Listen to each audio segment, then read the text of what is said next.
continuous reading. The human history begun. Though the firstborn of Ano, he was not destined to be his father's successor on the throne of Nevero. Complex rules of succession, which reflected the convoluted history of Niberuans, gave that privilege to Inki's half-brother Enlil.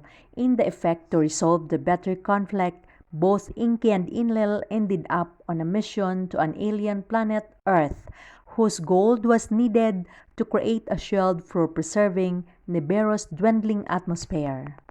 It was against that background, made even more complex by the presence on Earth of their half-sister Ninharsag, the chief medical officer of the Anunnaki, that Inki decided to defy Enlil's plan to have mankind perish in the deluge.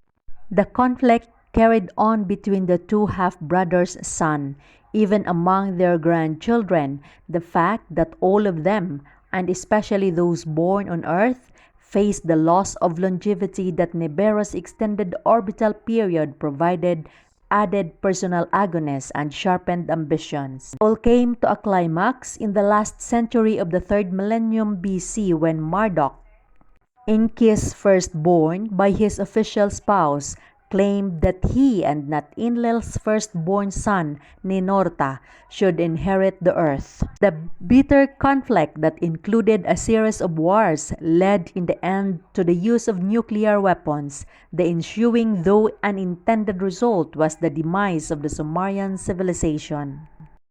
The initiation of chosen individuals into the secrets of the gods had marked the beginning of priesthood, the lineage of mediators between the gods and the people, the transmitters of the divine words to the mortal earthlings.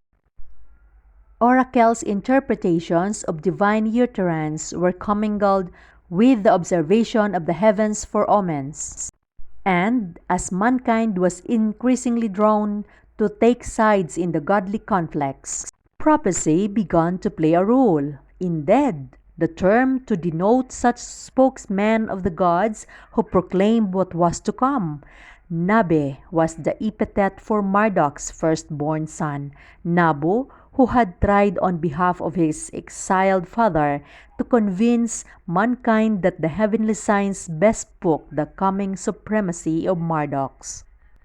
These developments sharpened the realization that one must distinguish between fate and destiny. The proclamation of Enlil, sometimes even of Ano, that used to be unquestioned were now subjected to the scrutiny of the difference between Nam-A destiny. Like the planetary orbits whose course had been determined and was unchangeable, and Namtar literally a destiny that could be bent, broken, change, which was fate. Reviewing and recalling the sequence of events and the apparent parallelism between what had happened on Nibiru and what took place on Earth, Enki and Enlil began to ponder philosophically what ended was destined and could not have been avoided, and what was just fated as a consequences of right or wrong decisions and free choice. The latter could not be predicted, the former could be foreseen, especially it all, as the planetary orbits was cyclical. If what was shall again be, if the first things shall also be the last things.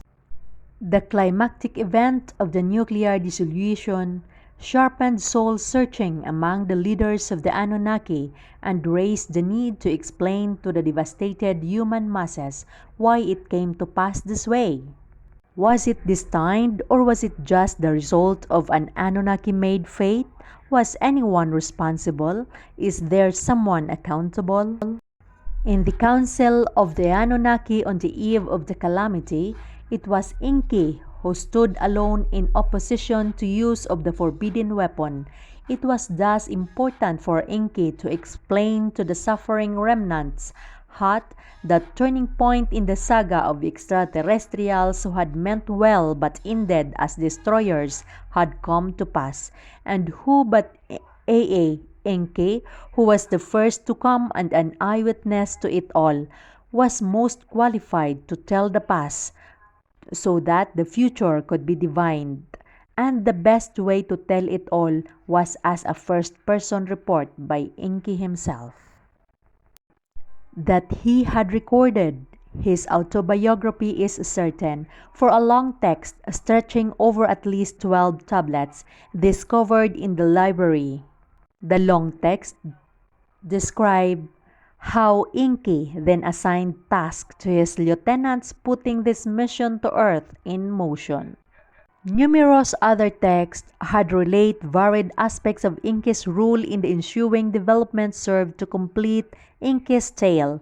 They include a cosmogony, an epics of creation, at whose core lay Enki's own text, which scholars call the Erido-Genesis. They include detailed descriptions of the fashioning of the Adam. They describe how other Anunnaki, male and female, came to Enki in his city Eridu to obtain from him the ME, a kind of data desk that encoded all aspects of civilizations. And they include texts of Enki's private life and personal problems, such as the tale of his attempts to attend a son by his half-sister Ninharsag, his promiscuous affairs with both goddesses and the daughters of men, and the unforeseen consequences thereof. The Atrahasis text throws light on Anno's efforts to prevent a flare-up of the Enki-Enlil rivalries by dividing Earth's domain between them, and text recording the events preceding the deluge render almost verbatim the debates in the Council of the Gods about the fate of mankind and Enki's subterfuge, known as the Tale of Noah, and the Ark, a tale known only from the Bible until one of its original Mesopotamian version was found in the tablets of the Epic of Gilgamesh. Sumerian and Akkadian clay tablets, Babylonian and Assyrian temple libraries, Egyptian, Hittite, and Canaanite myths, and the biblical narratives are the main body of written down memoirs of affairs of gods and men.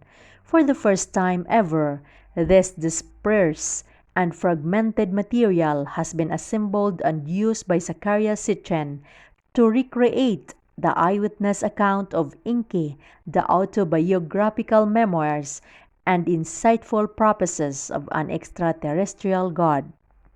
Presented as a text dictated by Enki to a chosen scribe, a book of witnessing to be unsealed as an appropriate time, it brings to mind Yahweh's instructions to the prophet Isaiah, 7th century BC. Now, come, write it on a sealed tablet as a book, engrave it. Let it be a witnessing until the last day, a testimony for all time. Chapter 30, verse 8. In dealing with the past, Enki himself perceived the future.